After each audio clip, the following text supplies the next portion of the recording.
Good morning, friends. You are most welcome. Today we are going to discuss practicing anthropology. Mani 003. First part is introducing practicing anthropology. Unit 1 Evolution of practicing anthropology.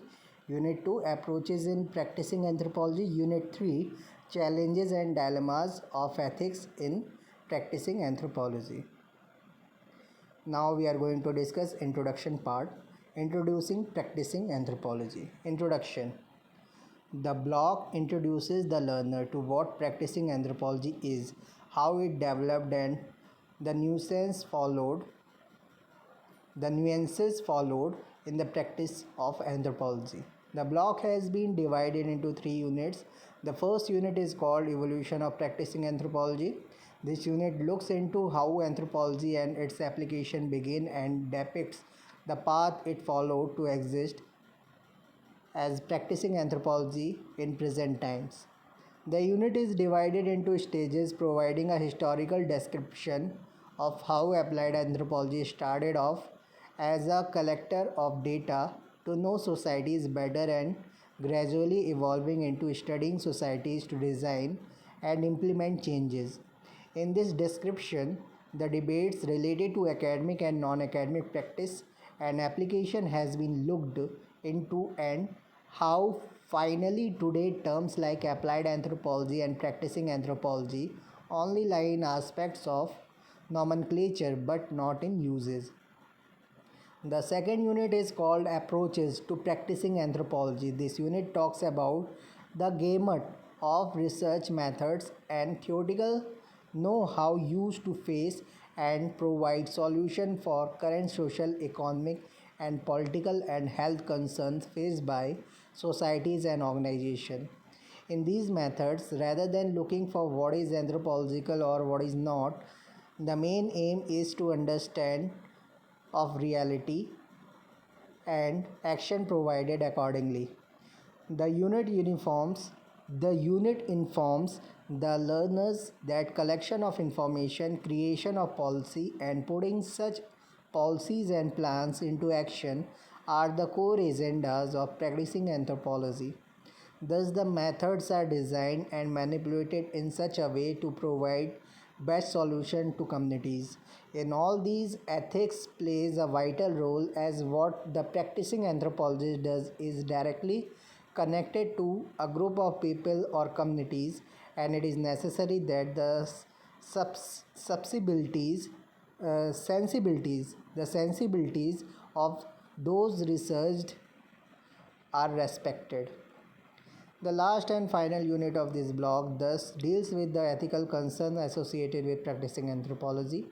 The unit is called Ethical Challenges and Dilemmas in Practicing Anthropology, and the unit describes what ethics is, why it is needed, where it is needed, and how in practicing anthropology it influences the final product of the research conducted by an anthropologist. To highlight the importance of ethics, the unit elucidates the use and misuse of it in the history of anthropological research, and then progresses with the discussion of the debates in the application of ethics, and finally it advises on the kind of ethical concerns a practicing anthropologist should bear in mind while conducting research in communities. This introductory block on practicing anthropology will help the learner have a complete idea about the practical uses of anthropology in everyday life and also in different careers. Unit 1 Evolution of Practicing Anthropology. Contents Introduction, then History. In history, we will discuss proto anthropology and use of applied knowledge. Second, applied ethnology to applied anthropology, 1860 to 1945. Third, applied anthropology to practicing anthropology, 1945 to present. At the last, summary. Learning objectives. After reading this unit, you will be able to know how anthropology has an applied or practicing aspect to it, how applied anthropology developed and passed through different stages, and that finally practicing anthropology and applied anthropology are two sides of the same coin. Now we are going to discuss about the introduction part. The purpose for a compulsory course in practicing anthropology arose so as to acquaint and guide you about the many vocations that anthropologists can take in the modern world. You will be glad to know that after formal training in anthropology, a person can apply anthropological knowledge in different arenas. This is not something new, and it started many years ago with what we called applied anthropology. The many processes it went through brought out a part in it what we today call practicing anthropology. However, one should not forget the fact that both stemmed out from the same objective, that is, to pragmatically use anthropology for society. In this lesson, we will specifically talk about how applied anthropology came into being, what routes it followed after its inceptions, and how it branched out as practicing anthropology, while retaining its main focus. As part of the course, we plan to provide a detailed, in depth, and critical evaluation of the pragmatic applications of anthropology. It would hopefully assist you in future when you would want to associate yourself with government, non-government organizations, or as individual consultants and provide valuable inputs by practicing as anthropologists in pragmatic arenas. With this as the core idea, this lesson will be of help to you as you will, before learning about the involvement of anthropology as practice in diverse fields in the next blocks, equip yourself with knowledge of its growth and progress. Now we are going to discuss the box part. Box 1. Practicing anthropology is the use of ideas, values, theories, skills, etc. for practical purposes in life, in real life. This involves the use of anthropological perspective in government policy making, creation of new laws, corporate world, education, economic development, different forms of communication, areas of health, involvement and environment, hazards, disaster, media, sports, indigenous knowledge, and much more. Now we are going to discuss the history. History, proto-anthropology and use of applied knowledge. The practice of using anthropological skills for useful purposes sprouted from conducive studies conducted in the United States of America and other countries during the World Wars. These fieldworks were done to understand human behavior and provide solutions to concerns and afflictions which existed in human societies. However, it was as early as the late 19th century that anthropology may be said to be used for pragmatic cause.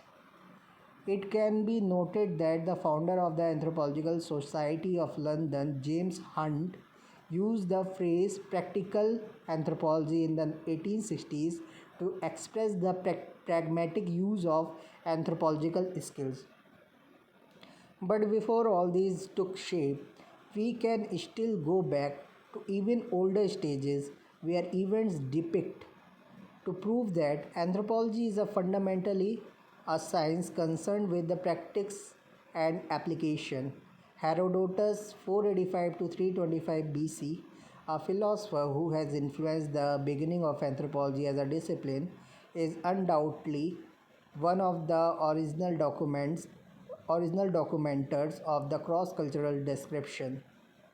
He and his contemporaries believed in providing information having practical intention through their writings.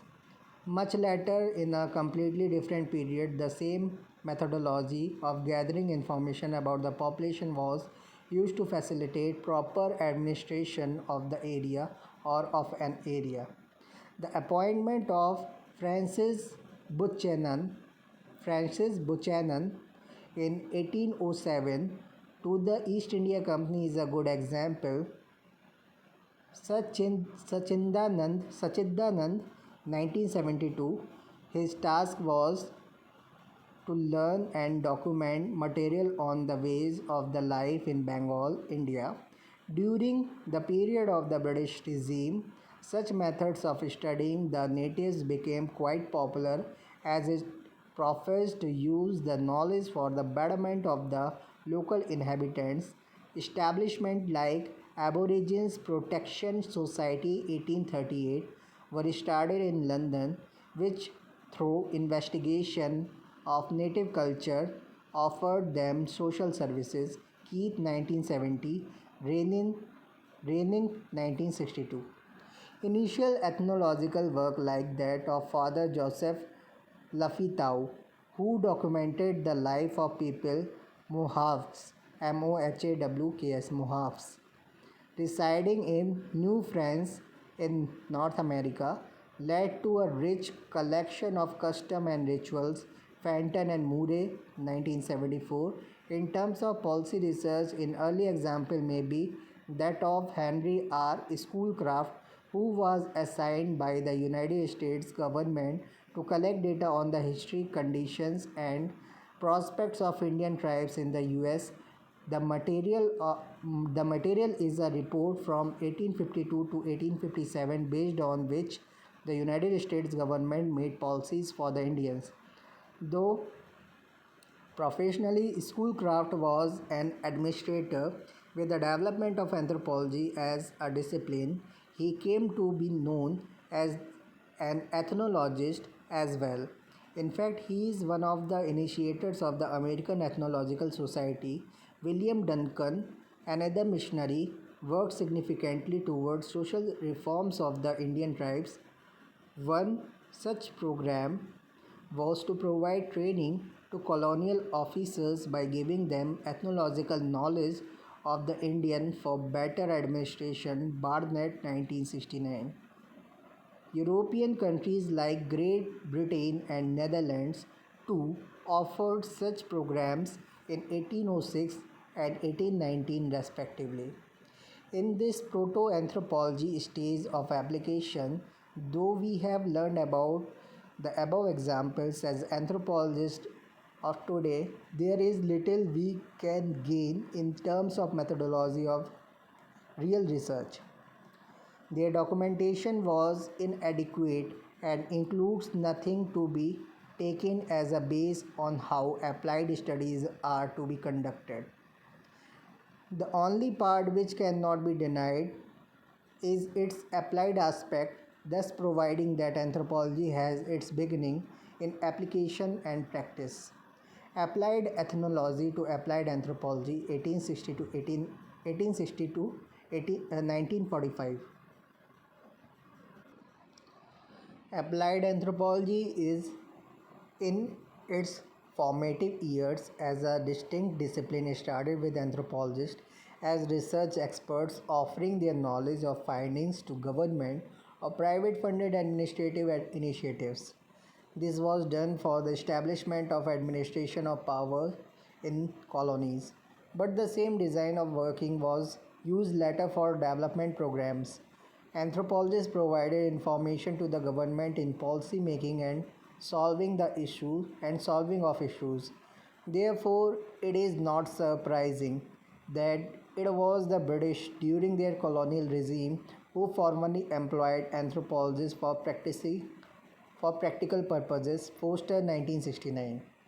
At the same time, it was the anthropologists who also realized that in the absence of funds, they can approach the administration or government for money.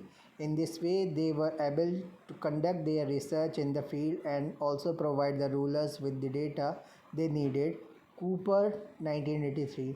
However, in the process of training administrators in anthropological and ethnographical know how, the Department of Anthropology at Oxford University was started.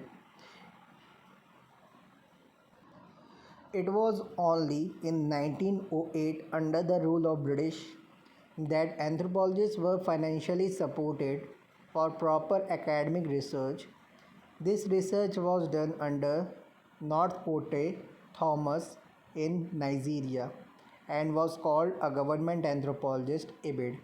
Even anthropologists like A.R. Radcliffe Brown and Branislaw Malinowski in the 1920s and 1930s gathered monetary donations from the government with a view to advertise how pragmatic anthropological and ethnographical representation of colonies studied can tackle issues that the colonies encountered.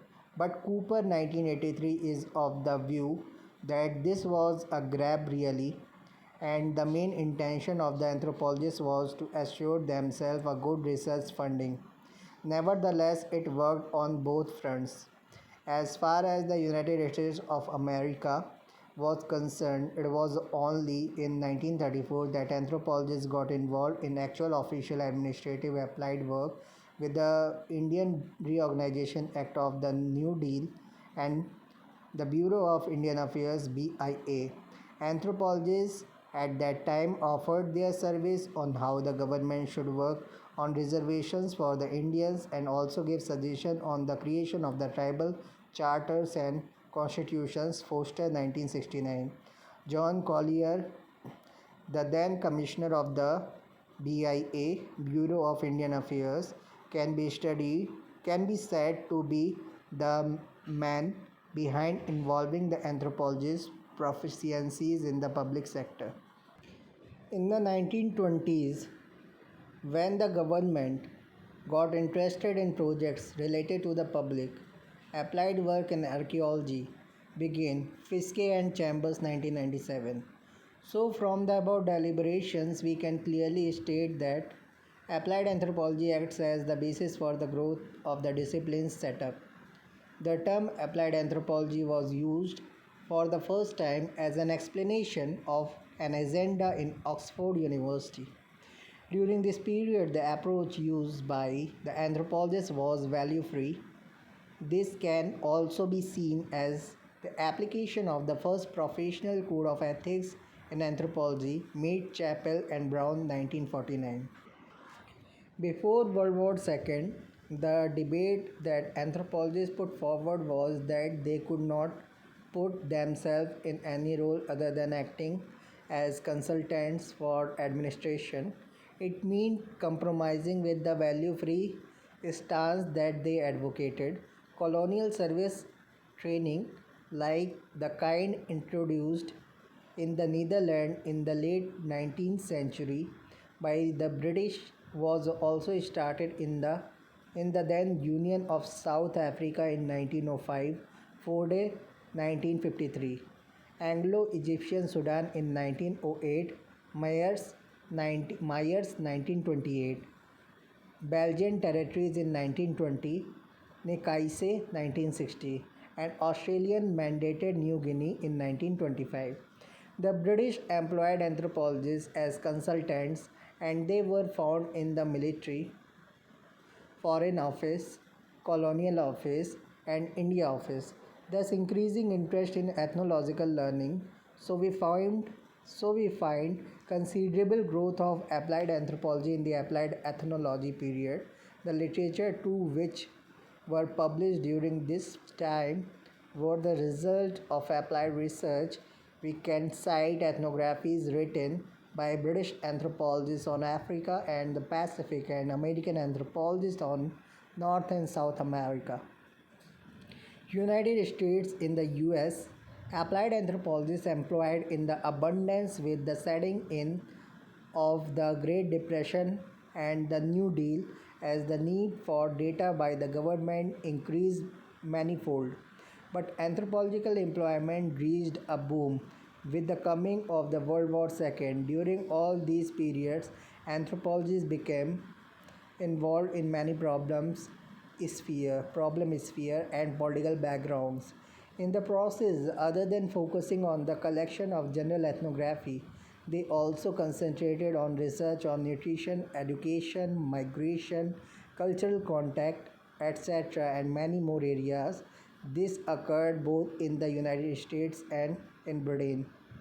Many applied research organizations came into existence in the United States in 1930s. To name a few, anthropologists were associated with the Applied Anthropology Unit, which researched the American Indian settlement patterns, education policy, economic development, etc. The Bureau of Indian Affairs, which researched issues related to the economic and resource development. The Department of Agriculture's Rural Life Studies, which involved the classic study of political economy of agribusiness in California by Walter Goldsmith, etc. In the early 1940s, action research methodology was employed by an anthropologist named Laura Thompson. She used to bring she used it to bring about changes in the Hopi administration. This method is still used in the study of the development during this period in the United States. Two research committees were created for policy research by the National Research Council. The Committee on Food Habits had anthropologists like Margaret Mead, Ruth Benedict, and Rhoda Matrax. And the Committee for the National Morale had anthropologists like Gregory Bateson, Elliot Chappell, and Margaret Mead, etc. These committees looked into the nutritional and psychological aspect of the people along with anthropological perspective. This involvement of anthropologists was as accentuated by the Great Depression and World War II. The American Anthropological Association made a commitment to the country by passing a declaration which mentioned that the specialized skill and knowledge of its members was at the disposal of the country for the successful prosecution of the war. American Anthropologist 1943, who said about that. Anthropologists were mostly involved as liaison, liaisons with the War Relocation Authority, which looked after the internment internment internment camps that were built to put in prison Japanese Americans. Other initiatives that American anthropologists of that time were involved in were the Far Eastern Civil Affairs Training School created by the University of the Chicago in train officers assigned to areas recaptured from the Japanese. The Foreign Morale Analysis Division where anthropologists gave information about the Japanese to the Departments of War, State, and the Navy. Ruth Benedict's The The Chrysanthemum and the Sword 1946 came out from this initiative. The Institute of Social Anthropology of the Smithsonian Institute was started in 1943, which conducted both fundamental and applied research. Early work included research on health. This was done under the leadership of George M. Foster, a pioneer in the establishment of present day applied medical anthropology. Applied anthropology blossomed during this time as many employment opportunities were made available by the federal government connected to the Great Depression and the war.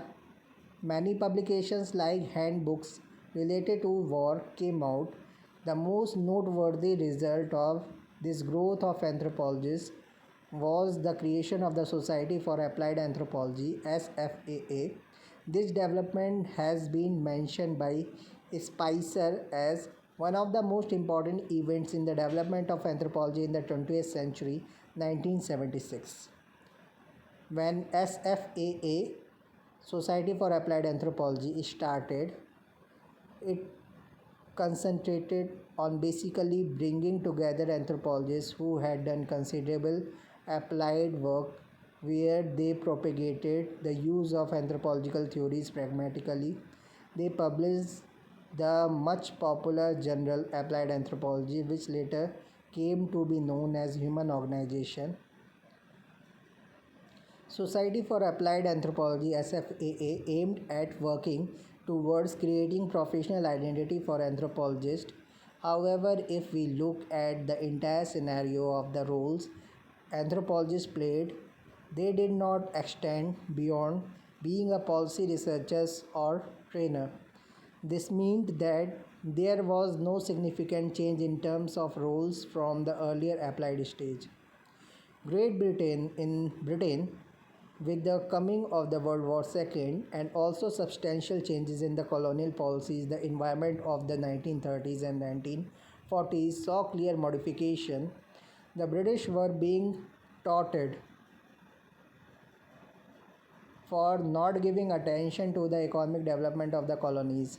To rectify the situation, they involved themselves in new affirmative administrative planning mills 2002. For this purpose, funding poured in from the Rockefeller Foundation and the Carnegie Corporation, which allowed anthropologists to study subjects in a better way. Moreover, with the introduction of the Colonial Development and Welfare Act (CDWA) in the 1940s, proper funding was allotted by the government to conduct social science research in the colonies. An organization by the name of Colonial Social Science Research (CSSRC) was established. Raymond Firth and Audrey Richards from the London School of Economics followed the progressive agenda of the CDWA and used scientific and pragmatic research ideas in their investigation bid. The members of CSSRC Social Science Research, with its support as intellectual leaders, sought to bring forth to the public social research problems in untouched parts of Africa, and thus in the process created interdisciplinary science concerned with issues of all kinds, be it social, economic, and political. In the process of researching social problems associated with being a colony, anthropology altered such researches into creation with theoretical meaning. This increased validity in academy with the creation of new anthropology departments all over Britain. IBID. An association named Association for Social Anthropology (ASA) was founded in 1946 as a part of this progress. This progress. The British also employed native anthropologists in the third world nations, including India, who were trained to study their own nations and states in order to bring out an insider's perspective on effect of policies. This was before the Second World War. These applied anthropologists did pure research in the hope that it will change the course of their nations. They hoped to build a strong new modern nation state. However, their participation in policy creation and reformation or pragmatic research and involvement did not help in the establishment of applied anthropology in academic institutions or other arenas. This was mainly because even though the colonizers employed native researchers, anthropologists for local intervention, when it came to the possession of the real aims of pure anthropology, it was in the hands of British anthropologists. However, there were clashes between the intellectuals of LSE and those at Oxford, as the latter believed that funding of the social academic research should not be controlled by the colonial bodies such as CSSRC, that is, Social Sciences Research, Colonial Social Sciences Research, but by academics themselves. These clashes did not find any solution, and with the demise of the British colonies by 1961, funding stopped and alternate funding agencies came by in the 1970s. Applied anthropology to practicing anthropology 1945 onwards. That anthropology as an applied and a theoretical science could not be one was emphasized by the European scholars. Instead of removing the label of being recognized as service providers of the colonizers and arguing for other scholarly and academic goals, they preferred to dispute the non possibility of anthropology existing as an applied science. So, when application of anthropology in Europe grew, to closer with the colonies becoming independent near about the time when World War II ended. In the United States, application of anthropology expanded to international areas due to its association with different concerns during World War II, with the United States developing as a superpower in all fields of economy, polity, and military. Anthropologists in America took this opportunity to provide applied anthropology with authentic institutional recognition.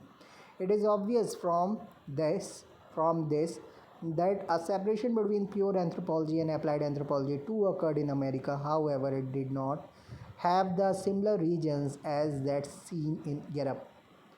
The reasons for the split in America can be said to have occurred due to, first, an increase in the need to learn pure anthropology, which eventually led to the rise of the theoretical anthropology.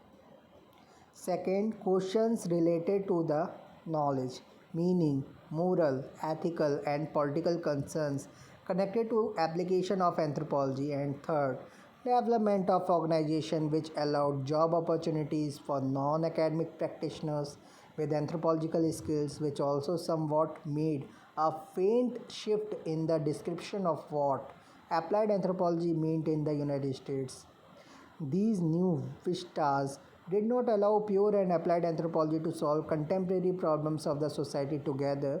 Thus, slowly a separation between what is called applied anthropology and practicing anthropology was emerging, with the practicing anthropologist working purely non academically.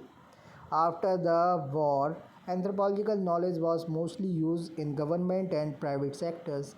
This shift was an important move towards practice from a purely academic field. The demand for applied anthropologists kept on increasing and led to the formation of many programs providing new degrees and organizations like local practitioners organizations, LPOs, association like the National Association for the Practice of Anthropology and APA by the American Anthropological Association, groups like the Coalition of Practicing and Applied Anthropology Programs, Coalition of Practicing and Applied Anthropology Programs, COPAA, journals like Practicing Anthropology and NAPA's Bulletin Series, etc. One Willigen 2002 came up. This also brought home the point that the creation of the applied anthropologists for external work would need anthropologists from the academic field. Hence, during this time, we find academics who also acted as applied anthropologists worked both in academics and also outside. As applied anthropology got institutionalized, which clearly occurred in the 1970s and 1980s, the meaning of applied saw a slow transformation. Initially, applied anthropology tried hard to keep a connect between theoretical and practical objectives, but this new applied anthropology of the late 20th century was completely concentrated on utilizing anthropological knowledge in the arena of policy making. The difference between theory and practice was, however, unlike what was seen in Great Britain. The distinctiveness was in the ability of the American anthropologists to sustain a separate identity and focus on contemporary concerns. This allowed the growth of applied anthropology in an extraordinary way in the United States in the later part of the 20th century. With the end of the Cold War, new structures of economy developed and boundaries were broken to create a new system in economy which is known as globalization. In the process, both humanitarian conflicts and varied intercultural meetings took place. Such a situation where people and states were being connected across the world gave anthropology a fascinating area to practice its skills. Globalization led to the differences or distinction between pure academics and non academics practices to become distorted. Now, research was oriented towards more present issues related interdisciplinary investigations with the use of methodologies which were both collective and participatory. This new kind of research also concentrated working more on policy making. A term called institutional anthropologies, Bennett 1996, came up in the last part of the 20th century. These, though not strictly applied in form, connected the discipline to other areas of the study with professional dealings. For example, legal anthropology, medical anthropology, organizational anthropology, etc., focus on contemporary issues. However, the institutional anthropologists do work in similar ways used by applied anthropologists and eventually influence the distortion between theory and pragmatics. When academically connected anthropologists started using participatory methodology, a huge change was observed in practice.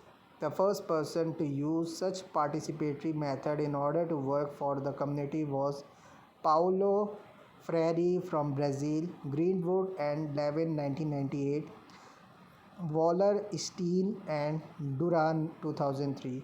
Through his work, he wanted to create a new area to generate knowledge and, in the process, break a myth that it was only academic organizations which had the power to produce knowledge and distribute it. Eldon and Levin 1991, Tyler 1993.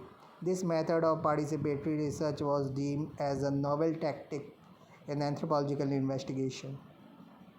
Practicing anthropology at the end of the day is all about bringing changes in people's life through research, formulation of plans and policies, and finally action. Anthropology Anthropology as an applied science has been involved with framing of public policies for more than 100 years now.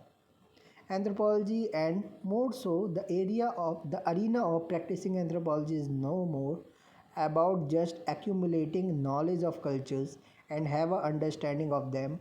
It is now more a collection of knowledge and information to cater to concerns which require immediate attention. This accumulation of knowledge and finding solution for communities and their transformation is to be seen as a global process, as it involves serious issues of different societies and affects all.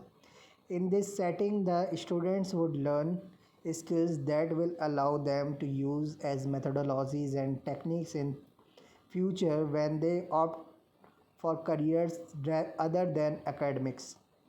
This may include knowledge related to medicine, economy, education, etc., where they can utilize their expertise to create policies and schemes for communities. Such situations will hopefully take away disputes related to applied versus practice.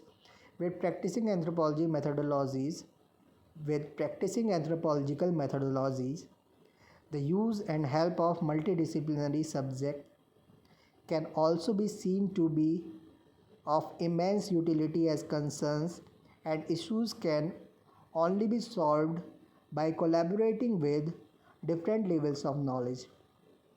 Summary: to summarize, this unit is about how anthropology developed as an applied science, and in this, how it followed various paths to build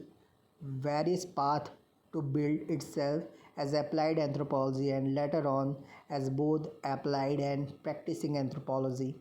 Finally, blurring the differences in ideology and technique by coming out of trivial beliefs of applied being part of academics and practicing being part of everyday pragmatic life and issues.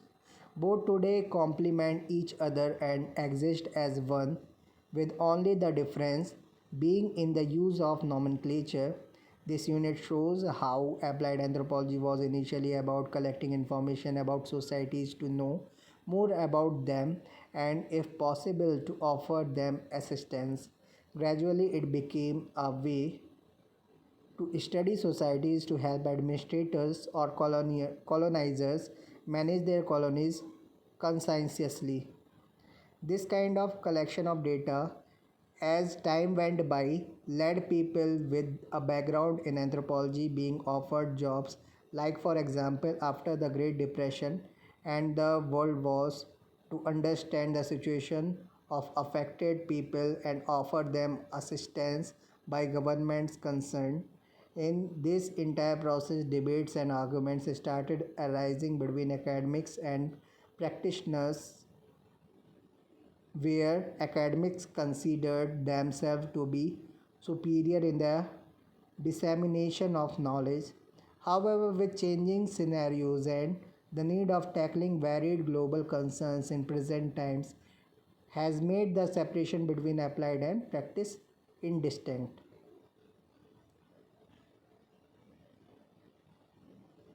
Thank you very much.